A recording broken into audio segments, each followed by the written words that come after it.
Ya, terima kasih Syarif Rahmat yang sudah mempersilahkan saya untuk datang ke rumah beliau. Ya, Assalamualaikum warahmatullahi wabarakatuh. Waalaikumsalam warahmatullahi wabarakatuh. Memang selama ini orang tidak pernah kenal saya. Karena memang selama saya mulai kecil sampai saya tahu sejarahnya Nahdlatul Ulama, ternyata apa peran dari kakek saya juga tidak tahu sebenarnya. Nah, setelah saya gali-gali sejarah itu dari tulisannya Abu Bakar Aceh, terus kemudian saya juga belajar tentang tutur dari ayah dan kakek saya, itu ternyata ada cerita yang sangat menarik di sini. Bahwa salah satu tokoh Subhanul Waton itu yang bernama Haji Hasan, yang juga merupakan sahabat karibnya Kiai Abdullah Ubed, itu tidak pernah cerita sama anak keturunannya karena memang beliau sangat merahasiakan itu. Nah, jadi awal mula saya ingin mempelajari Nahdlatul Ulama itu karena memang selama ini tuh cerita itu disampaikan berdasarkan tutur dan dari perspektif penokohan. Tapi saya tidak mengurangi rasa hormat saya kepada Yai Hasim, keluarganya Yai Hasim, kemudian Yai Wahab, kemudian keluarganya Yai Bisri Samsuri, yang selama ini dipampang dalam acara-acara Nahdlatul Ulama. Nah itu, saya ingin menggali perspektif dari sudut pandang secara empiris dan kronologis maupun secara sudut pandang organisasi. Seperti itu awalnya.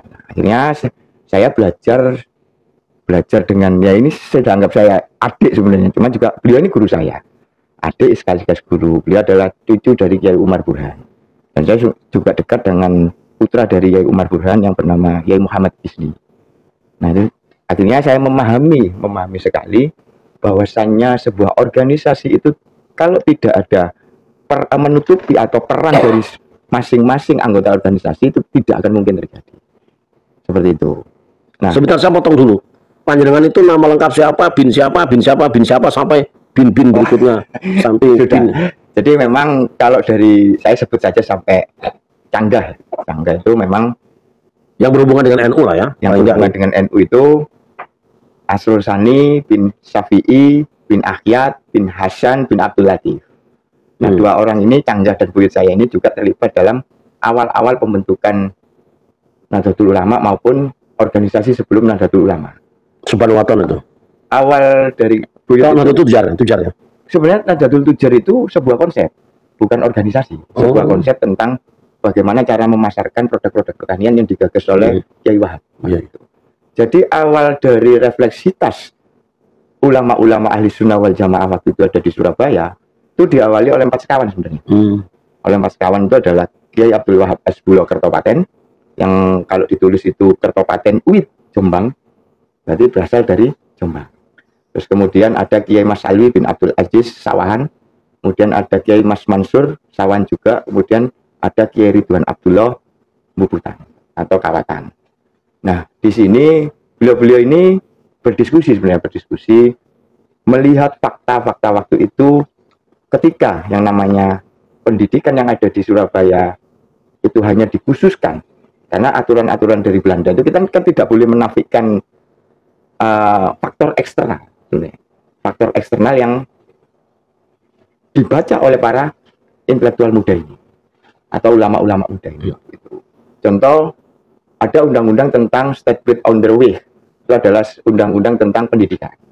Nah, kalau dulu itu kalau tidak anaknya orang kaya tidak bisa, tidak anaknya orang Eropa itu tidak bisa, kalau tidak anaknya DNBI itu juga tidak bisa. Nah, akhirnya Mbak Wahab berpikir bagaimana caranya berpikir menyamakan persepsi tentang solusi, bagaimana dari anak-anak orang pribumi, anak-anak ulama-ulama ataupun dari orang-orang Kawatan di daerah tengah ini yang kemarin itu dibahas oleh Kang Iip ya kalau tidak salah itu. Memang ada yang melatar belakang. Sebenarnya bukan di Jombang, bahwa berpikir seperti itu bukan di Jombang, tapi ketika beliau di Surabaya. Nah, makanya beliau melihat bahwa banyaknya menurunnya akidah, terus banyak dari generasi muda waktu itu anak-anak itu untuk mengembalikan cinta tanah air dan bangsa itu, akhirnya beliau menghadap ke Kiai Abdul Kahar Kawatan. Kiai Abdul Kahar Kawatan. Beliau ini seorang saudagar, sebenarnya saudagar yang alim alama. Nah, akhirnya beliau menyampaikan keluh kesah tentang pendidikan tersebut. Akhirnya diiyakan sama Kiai Abdul Qahar itu, dan kemudian Kiai Abdul Qahar ini tidak sendirian sebenarnya, tapi menggandeng saudagar-saudagar yang lainnya. Nah, akhirnya muncullah nama Nahdlatul Wathon. Nah, setelah berdiri itu diajukan kepada pemerintah Keminte waktu itu yang pada waktu ada. Akhirnya sampai itu berdiri 1914. Nah, kenapa saya bisa mengatakan Nahdlatul Wathon itu berdiri 1914, sedangkan banyak catatan dari buku-buku itu yang mencatat bahwa Nahdlatul Wathon itu berdiri 1916. Tapi sebenarnya tidak. 1916 itu Nahdlatul Wathon mendapatkan reh person atau legalitas. Tidak tiba-tiba organisasi itu berdiri terus dapat legalitas. Nah, ada sumber surat kabar itu yang memuat berita tentang promosi Nahdlatul Wathon di bulan November 1915. Dan itu sudah promosi ya? Sudah promosi. Berarti sudah berdiri sebelumnya berarti. Sudah berdiri sebelumnya. Ya. Nah, akhirnya yang datang diundang pada waktu promosi itu adalah salah satunya adalah Hosto Praminoto.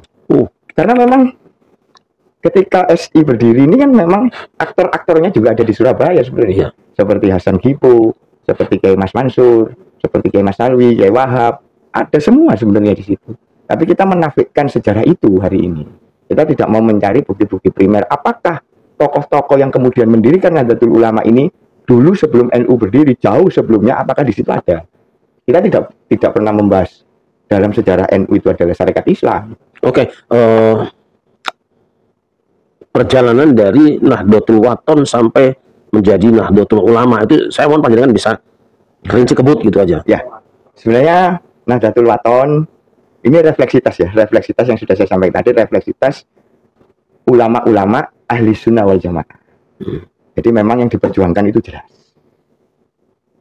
Ada Nahdlatul Wathon yang berdiri 1914, kemudian mendapatkan reh person 1916 itu, kemudian ada Taswirul Afkar yang dipandegani oleh saudagar-saudagar yang tergabung dalam Asosiasi Dagang Surya Sumirat. Kemudian barulah 1918 itu membentuk perkumpulan yang membahas tentang akidah, ketauhidan, fikih, syariat, tasawuf dan sebagainya ada di situ 1918. Karena isinya itu tidak hanya saudagar waktu itu, karena di situ masuk kiai dan santri dan ulama. Seperti itu. Kemudian baru 1920 itu berdiri Takmirul Masajid. Sebelum 1919 itu Taswirul Afkar itu mendirikan sekolahan atau madrasah pondok pesantren. Di madrasah ini diajarkan tentang gramatikal Arab atau nahwu sorof sama dengan yang diajarkan di Nahdlatul Wathon. Ada mengajar tentang ilmu mantek, kemudian alfiyah, jurumiyah. Kalau boleh tahu yang mandegani atau tokoh-tokoh di situ siapa aja? Sebenarnya banyak. Mungkin yang panjenengan ingat gitu.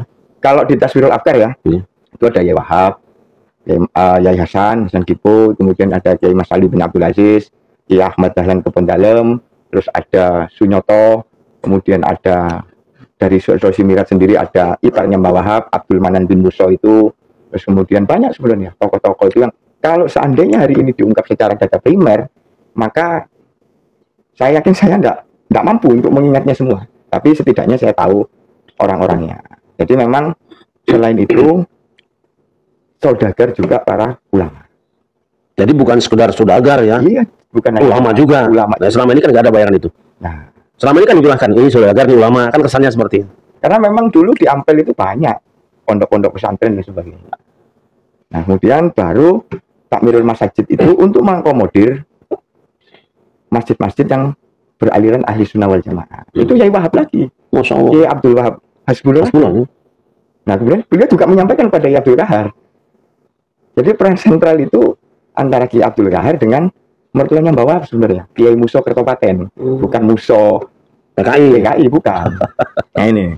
Jadi setelah sebenarnya Takmirul Masjid itu sudah berdiri. Dan ini yang mendirikan adalah pemerintah Keminte. 1916 itu sudah ada. Tapi mengakomodir seluruh masjid yang ada di Surabaya. Tapi nanti akhirnya dibedakan oleh Mbah Wahab. Itu pun ketua dari Takmirul Masjid dari pembentukan Keminte itu adalah Yai Dahlan Akyat Kebon Dalem. Nah, karena memang satu visi dengan beliau, akhirnya Yai Dahlan Akyat juga bergabung di Takmirul Masjid. Baru nanti ketika Taswirul Afkar itu rapat di tahun 1921, ini diangkatlah Yai Hasyim Asy'ari Tebu Ireng sebagai penasehat waktu itu. Di Taswirul Afkar. Taswirul Afkar ya? Iya. Ada catatan rekam jejak itu ada. Di surat kabar ada. Kita saja yang nggak mau mencarinya. Ya. Itu bersama Kiai Muhammad Fakih Sidayu atau Mas Kumambang. Mas Kumambang. Oh. Ipar dari Kiai Dahlan Akyat Kebon Dalem. Jadi memang masih ada itu jaringan keluarga. Luar biasa ya. Jadi itu Ba'alhi wasobihi itu kuat ya? Kuat. Jadi dari jaringan sanad keluarga juga ada, duriya juga ada, juga sanad keilmuan. Ya. Nah, baru nanti sekitar tahun 1921, 22 itu karena Kiai Wahab itu orangnya sangat mobile waktu itu. Beliau ketika ada peristiwa-peristiwa Hijaz itu beliau membuat organ taktis bersama Kiai Mas Mansur. Meskipun Kiai Mas Mansur itu sudah keluar dari Nahdlatul Wathon 1922 itu. Beliau tetap bersama-sama. Tapi Kiai Mas Mansur itu masih keluarga ya dengan ini? Masih. Itu mas-mas itu kan? Iya. Mas Mansur itu kalau sama Haji Hasan Kibo itu masih adik sepupu. Sepupuan ya? Sepupu sebenarnya. Tapi kadang orang bilang, loh kok bisa dekat jaraknya? Bukan. Kiai Mas Mansur itu anak dari Nyai Rodo, tapi nomor 15. Oh sama? Nyai Rodo itu siapanya anu? Ya, Hasan Kibo. Nyai Rodo itu bibiknya Hasan Kibo. Oh ya, sepupuan lah ya. Sepupuan karena. Nah, kemudian lahirlah Komite Sentral Islam. Nah, ini kemudian berkamuflase sebagai Komite Sentral Khilafah. Dan di sini ada perseteruan itu. Ada yang berbicara tentang ahli sunnah wal jamaah, ada yang berbicara tentang wahabi dan sebagainya. Ini memang beda-beda waktu itu. Nah, akhirnya sampai terakumulasi, disitulah akhirnya Kiai Wahab, Kiai Hasim, Kiai Ridwan Abdullah, Kiai Mas Ali bin Abdul Aziz, Kiai Abdul Ghahar, Kiai Burhan, Kiai Hasan Kipo, Saleh Samil, banyak sekali tokoh-tokoh yang ada di situ. Kiai Ahmad Dahlan Akyat itu, Abdul Hamid Fakih. Kenapa saya tidak menyebut Muhammad Fakih ya? Karena memang di catatan sumber data internal itu hanya tercatat di Taswirul Afkar.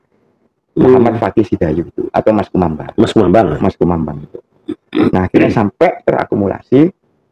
Bagaimana caranya Kiai Wahab itu mengumpulkan ulama-ulama yang datang untuk deklarasi?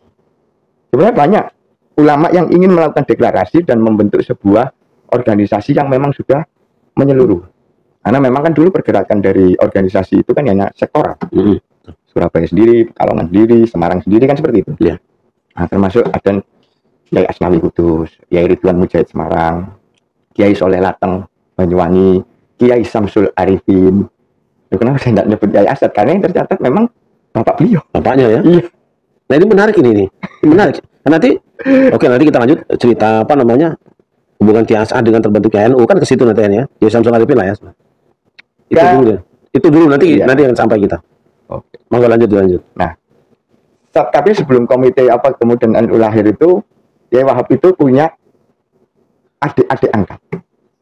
Yang kemudian membentuk sebuah organisasi di mana dari Dakwatus Suban itu daerah utara, Ampel, kemudian ada Subanul Watan itu daerah selatan, yang diketuai oleh Yai Abdullah Ubaid, yang dianggotanya itu adalah Yai Abdul Halim, bapaknya Yai Asep, kemudian ada Yai Nawawi Yai Asep pesantren apa namanya? Amanatul Ummah. Amanatul Ummah ya. Nah, kemudian ada Haji Hasan Bagong itu juga Yai Tauhir, Haji Tauhir itu. Apa fungsinya Subanul Watan dan Dakwatus Suban ini? Menyiapkan seorang pemimpin, pengkaderan.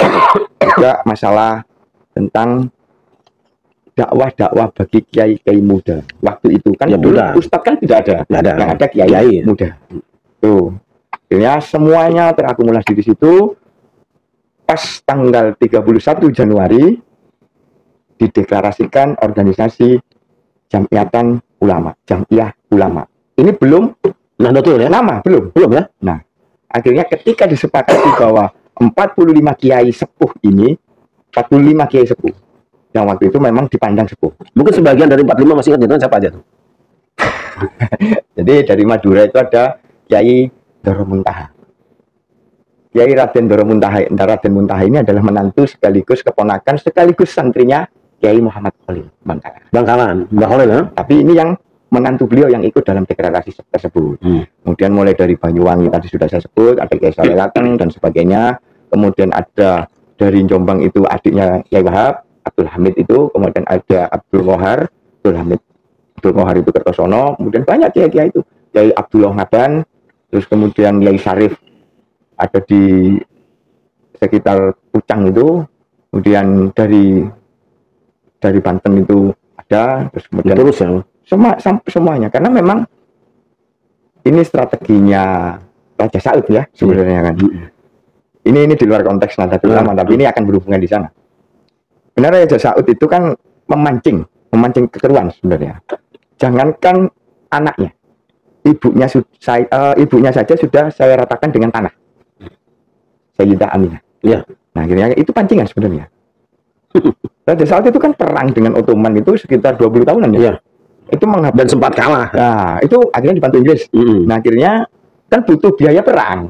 Mengembalikan biaya perang itu kan butuh. Iya, benar. Caranya bagaimana? Minyak belum. Caranya bagaimana? Haji. Nah, ini yang ditangkap oleh Mbah Wahab. Kiai Wahab. Oh, biasa ya. Masya Allah, Kiai Wahab itu Cerdas ya. karena mobilisasi beliau. Tapi secerdas-cerdasnya Kiai Abdul Wahab Hasbullah, semobil-mobilnya beliau, pasti ada rekan diskusi. Iya, iya betul. Sahabat sejati beliau adalah Kiai Mas Alwi bin Abdul Aziz. Dan beliau ini kalau mentok, pasti beliau tahu posisinya Kiai Alwi di mana, Kiai Mas Alwi di mana. Pasti di warung kopi. Dan setelah Kiai Mas Alwi mulang ngaji itu, baru beliau ke warung kopi untuk ngopi sebentar. Ini seperti itu. Bukan Kiai Mas Alwi yang diceritakan Kiai Mas Alwi dikeluarkan dari silsilah keluarga, Kiai Mas Alwi jualan kopi dan sebagainya, bukan seperti itu sebenarnya. Ini itu. Masalahnya kan yang cerita kan jarine bapakku, pokoknya itu kan suatu hal yang tidak wajar. Gila lah. Iya. Nah, akhirnya disitulah dideklarasikan Jamiah Ulama itu. Siapa yang diundang dari tokoh-tokoh ideologi waktu itu? Pasti Kiai Syarif akan kaget di situ. Salah satunya adalah Muso. Tokoh PKI. Musuh PKI itu? Iya. Itu yang diundang. Biarkan tahu.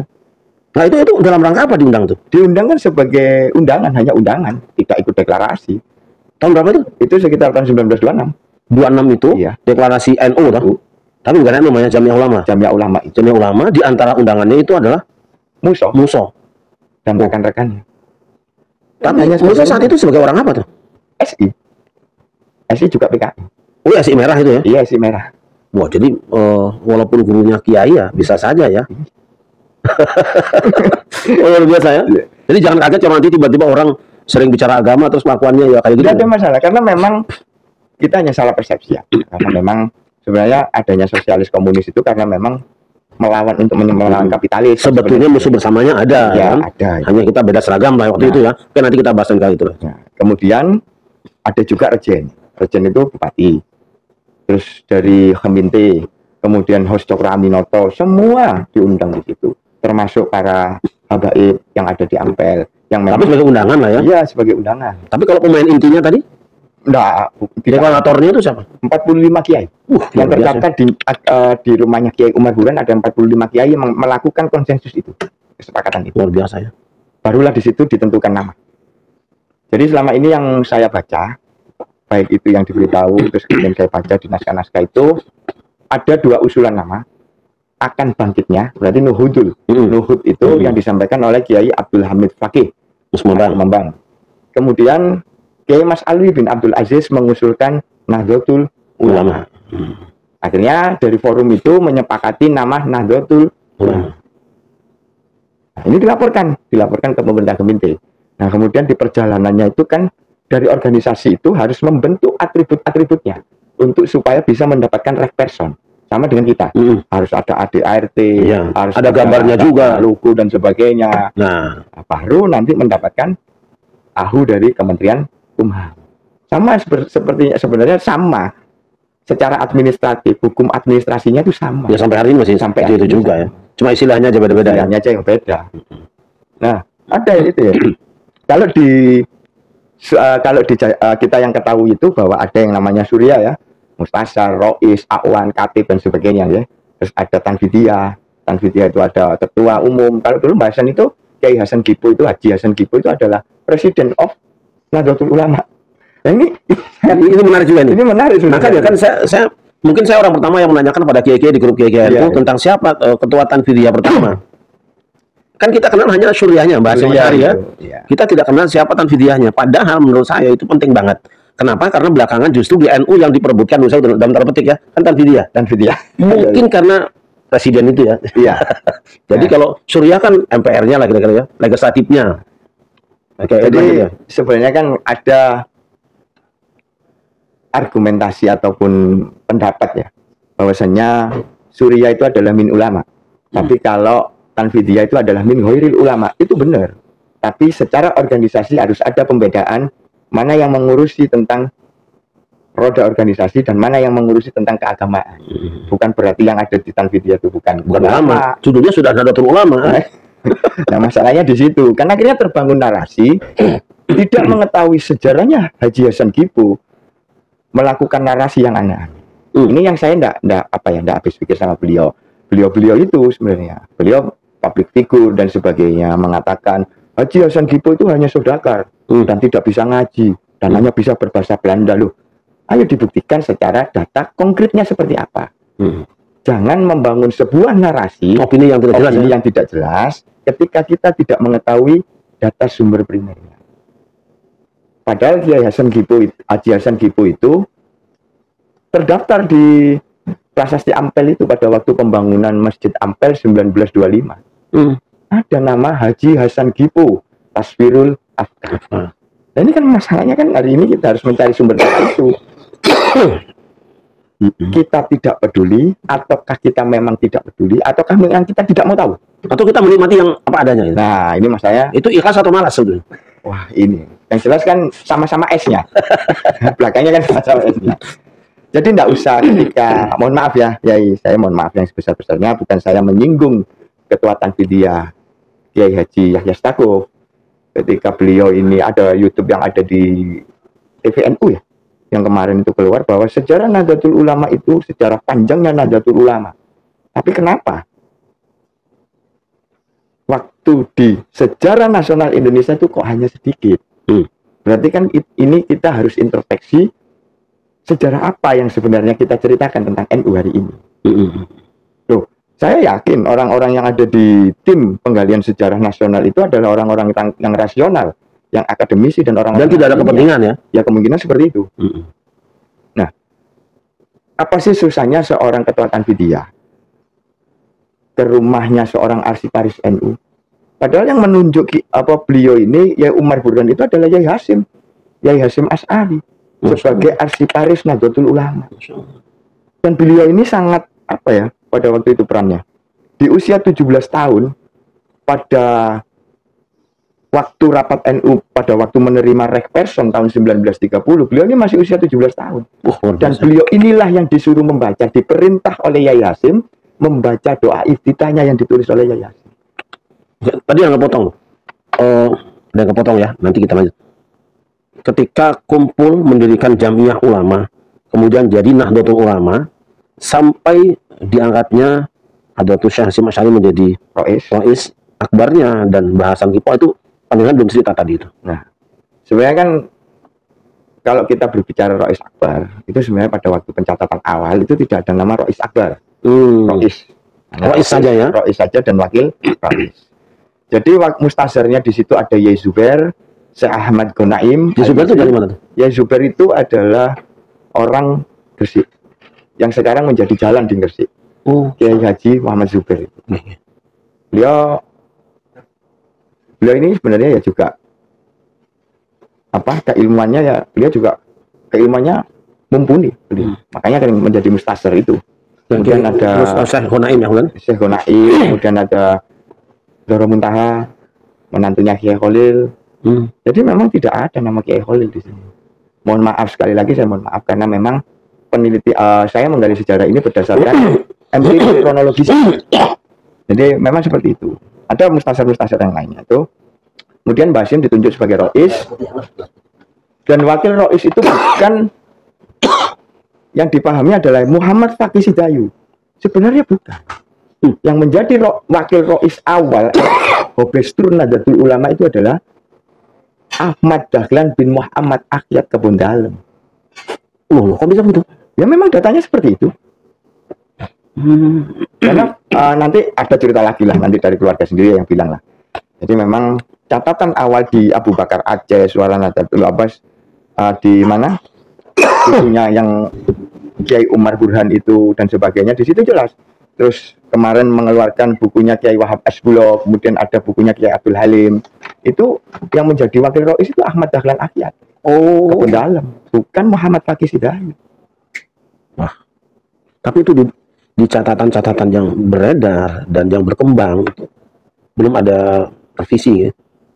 Sebenarnya sudah ditulis di biografinya Kiai Abdul Halim, biografinya Kiai Abdul Wahab Asbullah, di biografinya Kiai Abdul Wahid Hasim, itu Sudah ada semua.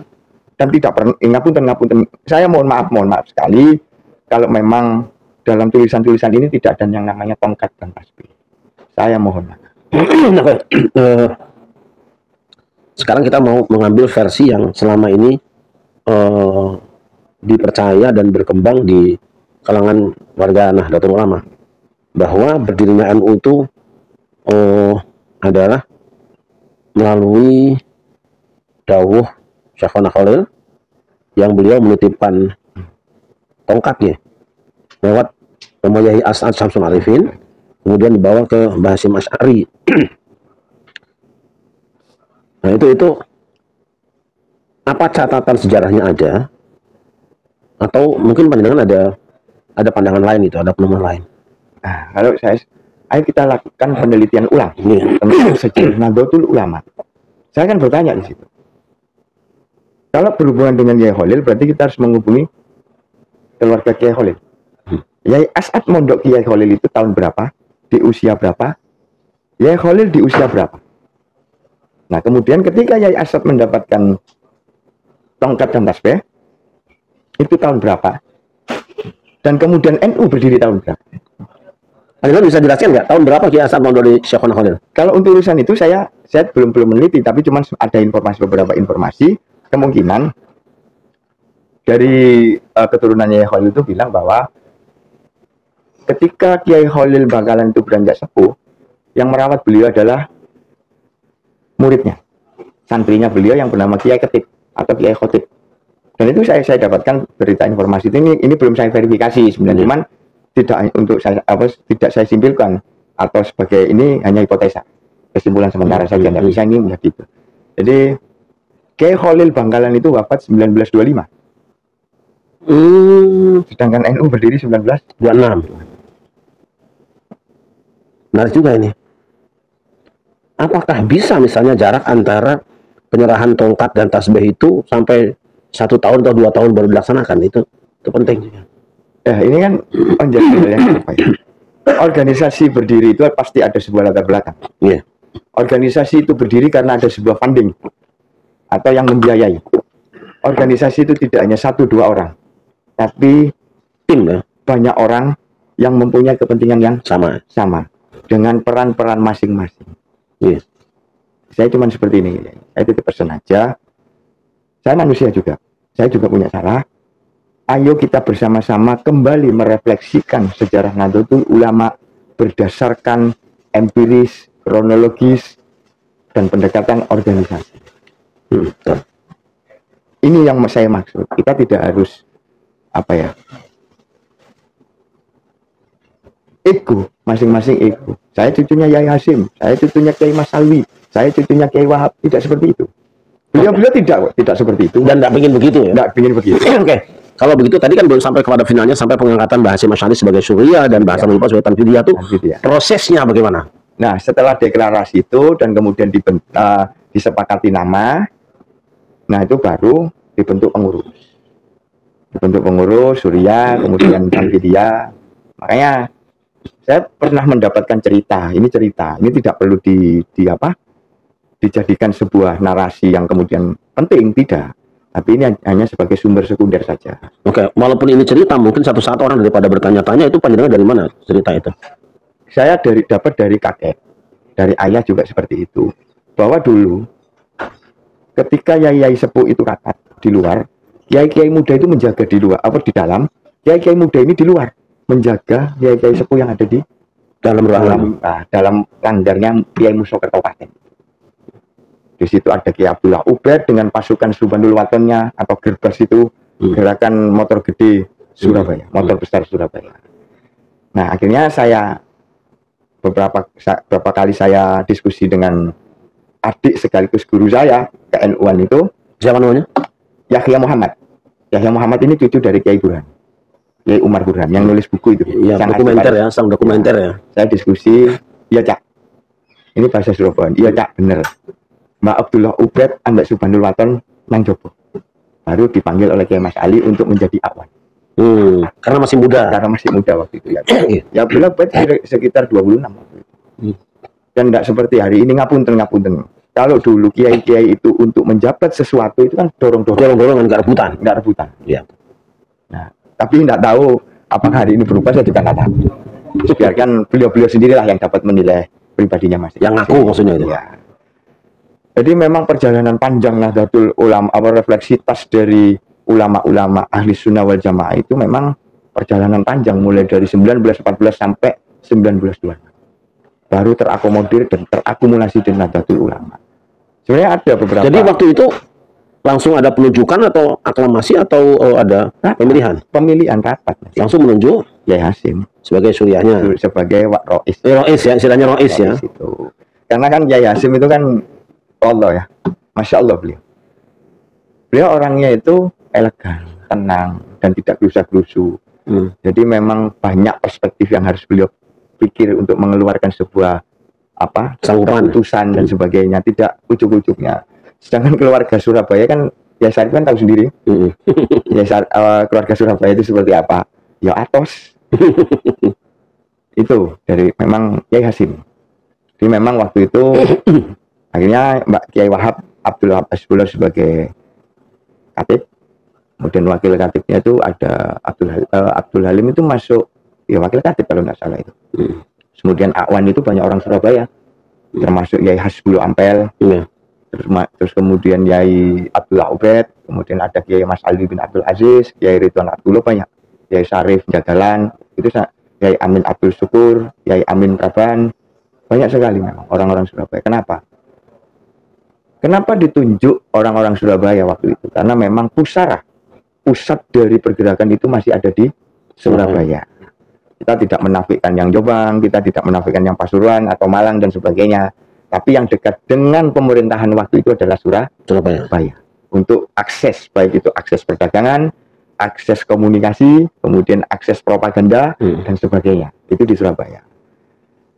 Gitu. Jadi memang media waktu itu sangat efektif. Seperti suara Nahdlatul Ulama, kemudian ada utusan Nahdlatul Ulama, kemudian ada berita Nahdlatul Ulama. Itu adalah akumulasi. Sebenarnya itu sudah digagas sebelum-sebelumnya. Mbah Hasan Gibru ini pernah menjadi wakil ketua surat kabar utusan Hindia. Luar biasa ya. Hasan Gibru itu wakil ketua. Dan beliau ini waktu itu beliau ikut SI.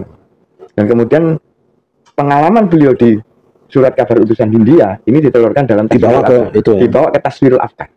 Awalnya tahun 1919, di mana di situ redakturnya adalah Kiai Wahab Hasbullah. Dan ada tim propagandanya di situ, ada tim penulis artikel dan sebagainya. Tidak lepas dari ya dua orang ini. Luar biasa. Kiai Kiai Wahab Hasbullah dengan Kiai Alwi bin Abdullah. Ya. Memang banyak catatan-catatan itu. Yang kemarin saya sudah punya artikelnya Kiai Mas Alwi sebenarnya. Ini alhamdulillah dari majalah Lazis dari Kecamatan Genteng itu sudah mengupload di majalahnya itu edisi kedua sekarang. Kan sudah. Oke, saya kembali ke tadi ya, proses lahirnya NU itu kan seperti kita ketahui selama ini bahwa proses lahir NU itu kan kelihatannya sangat dramatis dan sederhana. Dengan karomahnya Mbah Syekhona Khalil, kemudian ngutus Kiai As'ad datang ke Hasyim Asy'ari sampai tidak berani juga membuka tasbih yang di lehernya karena. Ya. Nah, menurut panjenengan ini analisa saja ya. Peristiwa itu dalam kategori benar atau perlu dianalisa kembali dengan pandangan seorang sejarawan ya, meneliti sampai pandangannya. Karena memang dari sejarawan sendiri itu tidak bisa menerima hal-hal yang seperti itu. Ya. Karena memang buktinya tidak ada dan itu hanya sekedar cerita tutur bahwa ini harus dibuktikan. Tapi nggak ngapunten. NU berdiri itu karena memang ada sebuah faktor latar belakang, termasuk berkembangnya aliran yang digagas oleh Jamaluddin Al-Afghani, Syekh Muhammad Abduh, Rashid Ridho, baruan ya. Nah, kaum orientalis itu, kemudian kaum Wahabi, Mujassimah, Mu'tazilah, kan banyak waktu itu. Ya. Hanya NU yang berpedoman pada 4 mazhab. Sebenarnya NU itu bisa sebenarnya. Waktu itu memang ada kemandirian, beragama tanpa bernegara. Siapapun pemerintahnya NU tidak akan memberontak. Karena memang negara harus mengatur tentang kehidupan beragama. Ya. Yang penting NU itu bisa menjalankan sunnahnya Al-Quran hadis, sunnahnya Rasulullah, 4 khulafaur rasyidin, 4 mazhab dan imam-imam yang lainnya, kemudian ijma qiyasnya seperti apa. Ini kayak ini. Untuk masalah pembiayaan organisasi sudah tidak khawatir NU waktu itu. Ada tujuannya. Saudara-saudaranya sudah banyak. Ada Surya Sumirat. Enggak, tadi itu proses berdirinya itu loh. Ini kok begitu dramatis ya? Apa? Kan kesannya hanya 3 orang tadi itu. Syekhona Khalil, Kiai As'ad, Basim. Yang lain sepertinya tidak ada sama sekali gerakan. Kan itu yang dikesankan selama ini. Analisa panjenengan ini penting buat kita supaya jangan sampai NU kita ini dijadikan sasaran kritikan orang lain, kemudian kita tidak berdaya untuk memberikan respon jawaban ya gitu. Nah itu mohon kalau dari sisi sudut pandang saya sebagai seorang akademisi ataupun sejarawan, maka hal seperti itu mohon maaf sekali tidak bisa diterima. Tidak bisa diterima. Analisanya kan tadi panjenengan sudah mulai buka ya. Wafatnya Mbah Hasyim Syekhona Khalil 1925, berdirinya NU 26. Mungkinkah jarak antara sebelum, tentu kan harusnya 25 awal paling tidak kan? 25 beliau sudah mengirimkan tasbih dengan jarak tempuh Madura sampai Jombang itu berapa hari ditempuh dengan kendaraan apa? Kemudian oke lah kita anggap setahun. Mungkinkah dalam jarak setahun itu kemudian baru berdiri NU sehingga ada kesan bahwa Mbah Hasyim kok menunda dawuh kalau memang itu sudah dawuh, sudah ACC. Coba panjenengan bisa analisa ya. Ini secara analisa empiris, secara kronologisnya. Silakan kalau kita dari sisi akademisnya, silakan itu menjadi pedoman. Tapi apakah itu bisa dibuktikan secara ilmiah? Pertanyaannya di sana. Dan kemudian yang kedua, saya tidak sepakat ketika Kiai Khalil memerintahkan Kiai As'ad untuk memberikan itu, Kiai Hasyim harus mendirikan Nahdlatul Ulama. Saya tidak sepakat. Karena apa? Nahdlatul Ulama itu nama yang diusulkan Kiai Mas Alwi bin Abdul Aziz ketika deklarasi. Dan itu tidak melibatkan Syekhona Khalil? Tidak. Atau ada mungkin utusan yang berangkat sowan beliau? Tidak ada, karena Kiai Khalil sudah wafat. Oh iya, sudah wafat ya? Sudah wafat beliau. Atau begini, mungkin Syekhona Khalil itu meng-ACC bukan namanya, tapi mendirikan organisasi gitu. Boleh, silakan. Cuma misalnya seperti itu. Itu kan bahasa-bahasa katakan bahasa-bahasa pengacara ya. Ya itu tuntutan itu kan harus kita jelaskan timelinenya seperti apa. Kadang kita tidak mempelajari timeline itu. Kalaupun yang berperan itu hanya Kiai Hasyim, maka saya tidak sepakat. Saya akan bertanya, apakah seorang Kiai Hasyim bisa mengumpulkan seluruh ulama? Kan pasti butuh pembiayaan. Kita flashback ya, flashback zamannya Rasulullah. Siapa sih orang yang paling berperan penting dalam dakwanya Rasulullah? Pasti istrinya. Berbicara Sayyidah Khadijah. Kan pasti ada peran-peran di situ. Kita tidak bisa menokohkan seseorang, tapi berbicara tentang organisasi. Artinya gini, kan yang terbayang di mindset kita selama ini adanya 3 orang yang muncul. Ada tuh Syekh Hasyim Asy'ari, Wahab Asmuro, dan Syekh Bisri Samsuri. Ada kesan bahwa beliau bertiga membuat NU, kemudian baru undang yang lain, kan itu yang terkesan selama ini. Padahal memang seharusnya kita kan mulai berangkat. Kenapa ini bisa terakumulasi ke dalam 3 tokoh ini? Ini proses yang panjang ini seharusnya diceritakan. Kalau dalam istilah saya, jangan sampai kita menokohkan seseorang kemudian menafikan yang sebenarnya juga ada fungsinya besar, atau jangan-jangan juga besar di situ. Seperti partai politik misalnya umat Islam punya P3 dulu, orang tahunya kan Naro, Haji Naro, ya kan? Tidak tahu bahwa sebetulnya ada Kiai Mashkur, ada Isabel Zuhri, semuanya yang melahirkan. Dan justru kiai-kiai yang besar ini tidak mau, udah kamu aja, Naro aja. Nah proses-proses seperti itu mungkin perlu diingatkan kembali. Saya syukur bahwa panjenengan bisa menginventarisir secara utuh kiai-kiai yang sempat terekam dalam catatan segera dibuat buku yang baru, kan panjenengan sudah punya beberapa manuskrip lah istilah sekarang ya, naskah lama yang menurut saya itu A1 lah, kredibel ya, sangat kredibel.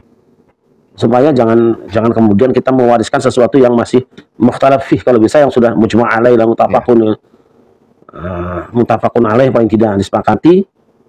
Saya sih berharap nanti akan ada kita bedah seminar. Saya sebenarnya sudah rencanakan dengan teman-teman pada suka untuk mengadakan seminar besar tentang perjalanan panjang NU dari mulai kehamilan lahir sampai mudah-mudahan sih mulai dari embrio terus mulai sampai menjadi jadi bagaimana proses lahirnya, dan kita ingin seminar itu kemudian merekomendasikan pembuatan sejarah komprehensif melibatkan semua zuriyah, ya kan, dan orang-orang yang menjadi syuhada waktu itu, saksi-saksinya.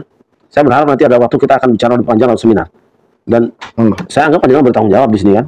Harus. Artinya panjenengan juga harus menebus dosa-dosa ngomong yang tadi itu, yang gegabah itu. Oke, gini ya, saya waktu itu ada kunjungan dari PWNU Jawa Timur itu. Di situ ada Prof. Haki, ada Ketua Les Bumi, kemudian ada dari salah satu keluarga Gibo itu, kalau tidak salah di posisi PW itu beliau sebagai sekretaris, namanya Edi Yakub, kemudian dan juga beberapa Mas Taufik itu, terus kemudian ada satu lagi itu saya juga tidak kenal. Waktu itu Kiai Hisni Umar Burhan itu bilang, ayo kita gali sejarah Nahdlatul Ulama sesuai bukti primernya, data sumber primernya. Itu yang pertama. Ayo kita bentuk tim dan menghadirkan dalam tim itu adalah keturunan para muassis. Yang mutasil ya, nasaban wasanadan ya. Iya. Sudah, itu sudah ada, tapi sampai hari ini tidak ada kabar sama sekali dari PWNU Jawa Timur. Oke, kalau begitu menurut panjenengan bagus nggak kita gulirkan di tingkat nasional? Silakan. Keluarga dari Yai Umar Burhan siap. Saya mohon data nanti panjenengan siapa saja yang bisa dihadirkan. Mungkin pada suka siap. Jadi kalau saya, insya Allah saya akan bertanggung jawab. Dan yang kedua adalah adik saya, yang juga guru saya sebenarnya. Itu Mas Yahya Muhammad. Dan yang ketiga adalah putra dari Mbak Umar. Beliau kan sebagai yang sepuh. Dia hanya mengamini. Ya Gus, itu bagian dari mimpi lama saya dengan teman-teman pada Pekanbaru Sunan Kalijaga, dan insya Allah kita siap untuk menjadi KPU-nya lah. Penyelenggara ya, penyelenggaranya. Saya kira nanti kita ngobrol lagi deh. Siap. Jadi yang penting ini sekarang PR panjenengan itu tadi, kapan kita akan bedah bersama-sama secara terbuka tentang sejarah berdirinya NU, supaya kita punya buku yang pasti satu saat bisa jadi rujukan. Sebab kalau ini belum selesai, kita malu mengajukan ke negara juga. Untuk apa ini buku yang diperselisihkan kok dipertontonkan? Kita ingin satu sejarah, kita sebarkan, kita berikan. Saya kira itu, Gus. Siap. Malam ini kita sudah cukup banyak bincang-bincang dengan pakar sejarah muda, sekaligus juga yang merupakan bagian dari perjalanan hidup Nahdlatul Ulama, bukan sekedar peneliti, bukan sekedar pengkaji, tapi juga bagian dari jaringan darah Nahdlatul Ulama yang alhamdulillah sampai hari ini masih eksis dan insya Allah akan eksis selamanya. Atas nama semua pemirsa pada Suka TV dan khususnya pribadi juga, saya menghaturkan banyak terima kasih. Dan sebelum ditutup nanti, saya ingin beliau bisa tunjukkan beberapa tulisan yang dikopi ya, yang huruf Jawa, Jawa Pegon, sebagai naskah otentik sejarah Nahdlatul Ulama. Saya mohon nanti panjenengan sambil closing bisa tunjukkan beberapa tulisan, walaupun tidak dibaca, cuma diperlihatkan bahwa beliau tidak bicara berdasarkan pikirannya sendiri, bukan menganalisa, tetapi beliau benar-benar punya datanya, kemudian juga dianalisa sekaligus dibicarakan dengan orang-orang yang memang berkompeten dalam masalah ini. Silakan. Jadi memang di Suara Nahdlatul Ulama ini, wilangan pertama ini tercatat tentang jaringan pondok pesantren yang dicatat oleh Kiai Mas Ali bin Abdul Aziz dan Kiai Abdul Wahab. Ini jaringan pondok pesantren Surabaya, Mojokerto. Ini buku dicetak tahun berapa nih, Gus, kira-kira? Ini tulisannya, ini kan majalah ya? Majalah. Jadi 1346 Hijriah. Sekitar 1927. Ini covernya seperti ini atau? Sebenarnya tidak. Ini kan saya satukan. Oke. Saya satukan karena memang yang aslinya ada di rumah Arem-Arem itu. Ini luar biasa, sudah ada. Jadi itu yang membuktikan bahwa di Surabaya itu ada jaringan pondok pesantren. Seperti ya. Jadi di beberapa naskah ini kan juga ada Taswirul Afkar, juga SI. Ini tahun 1966. Ini pada waktu pemerintahan Soeharto. Sebenarnya punya naskah yang berbahasa Belanda juga ya? Ada. Jadi saya punya bahasa Belanda itu beberapa. Saya mengambil naskah tentang Nahdlatul Ulama yang di situ adalah, kalau di bahasa Indonesia kan itu bahwa Nahdlatul Ulama itu dipropagandai dan diprakarsai oleh Kiai Surabaya. Itu tahunnya ngomongnya begitu, buku bahasa Belanda dari mana? 1931. Ya, tahunnya bahwa isinya seperti itu dari mana? Ada buku, judul buku ya. Itu namanya, judul bukunya adalah The Nationalist Beweging Nederland Indies. Ya, maksud saya, panjenengan memahami bahwa isi buku bahasa Belanda itu seperti itu dari mana? Nah, saya bisa sendiri baca bahasa Belanda? Kalau dulu ya saya terjemahkan terlebih dahulu, kemudian saya transfer ke saudara saya yang ada di Belanda, cucunya Kiai Mas Mansur. Oh gitu, jadi memang naskah awalnya dari sini, dari bahasa Belanda. Oh, bahasa Belanda. Itu ada di sana, panjenengan saya kirim, itu baru. artinya nggak bisa baca dong itu ya? Kalau baca bisa, tapi mengartikannya kan nggak bisa. Sama aja, bohong. Nah, ini arti sebuah kejujuran ya kayak gini ini. Ya kan nggak menyakitkan toh? Iya. Ya memang nggak bisa. Bisa. Maka kita hanya kirimkan bisa ke sana. membaca tapi tidak bisa mengartikan.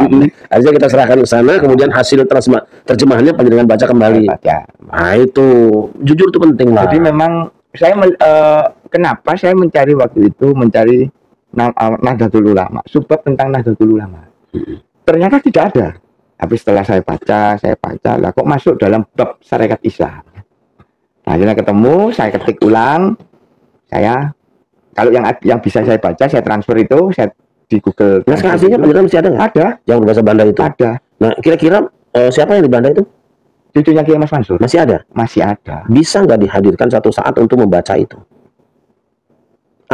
Apakah beliau selesai menerjemahkan itu semuanya? Enggak, ya hanya NU-nya itu saja. Saya ambil artinya kan bab NU lah gitu ya. Tulisannya itu enggak banyak. Hanya beberapa paragraf. Itu campur dengan berita yang lain ya? Masuk dalam bab syariat Islam. Oh, bab syariat Islam. Ya. Masuk di sana. Makanya saya baca di daftar isi itu saya baca enggak ada yang namanya NU. Tapi ketika saya baca dalamnya, kok saya menemukan kalimat Nahdlatul Ulama. Ada di bab syariat Islam. Ada yang saya terjemahkan di Google Translate. Yeah.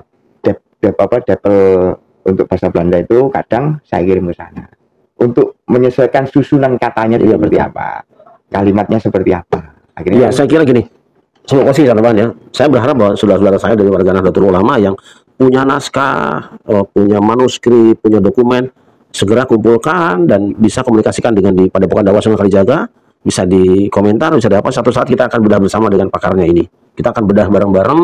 Mungkin ini pengabdian kita untuk NU dan Nusantara. Dan saya ingin mengajak kita semua untuk monggo di closing dulu, baru nanti saya closing dengan kalimat terakhir. Ya, terima kasih ya Syarif Rahmat sudah panjang lebar mendengarkan saya dengan.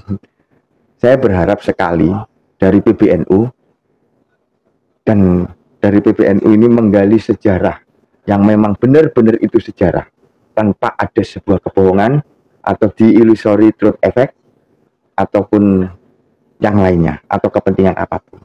Karena dalam sejarah ini bukan hanya sebuah fakta dan teori. Dari sejarah inilah ada pengalaman pelajaran hidup di masa lalu, masa sekarang dan masa depan, sehingga kita menjalani kehidupan ini bisa secara bijak.